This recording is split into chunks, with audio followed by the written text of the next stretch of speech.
İnqilab ərəfəsində Fransanın siyasi vəziyyətinə nəzər yetirək. Siyasi cəhətdən Fransa mütləqiyyət ölkəsidir.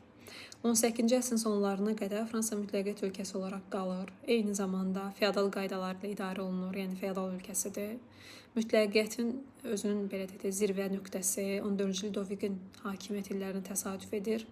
1643-1715-ci illərdə bütün qərarlar, bütün görülən tədbirlər onun iradəsinə asılı olaraq həyata keçirilirdi. Kral heç kimlə hesablaşmırdı. İqtisadi vəziyyət də Fransanın çox qənaətbəxş deyildi. Biz bunu nədə görürük? Orta əsrlərdən qalma bir çox vergilər əldə toplanılırdı. Ən çox narazılıq yaradan məqamlardan biri vilayətlər arasında daşınan mallardan alınan daxili gömrük haqları idi və bu olduqca yüksək idi. Mütləqiyyət və bu Fransanın hələ 100 illik müharibə dövründə, yəni İngiltərə ilə apardığı 100 illik müharibə dövründən başlanan vətənpərvərlik duyğularına, milli siyasi birliyə zərbə vurmuş olurdu.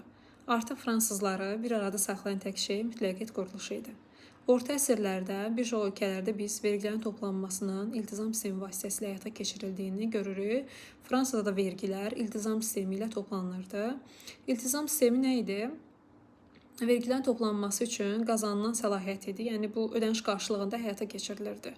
Fransada məhkəmə sistemi artıq hakimlik vəzifəsi də atadan oğula irs ötürülürdü. Həmçinin rüşvət yolu ilə satın alınırdı. Bu daha çox qanunsuzluqların, özbaşınalıqların meydana çıxmasına şərait yaradırdı. Fransanın digər ölkələrlə münasibətlərinə biz nəzər yetirək. Bunlardan ən başlıcası Fransanın İngiltərə ilə münasibətləri dururdu. Fransa 7 illik müharibə dövründə həm qurudu, həm də dənizdə İngiltərəyə məğlub olur. 7 illik müharibə 1756-1763-cü illərdə baş vermişdir. Fransa məğlub olur. Bu məğlubiyyət nəticəsində, məğlubiyyətin nəticələrini nəzər yetirək.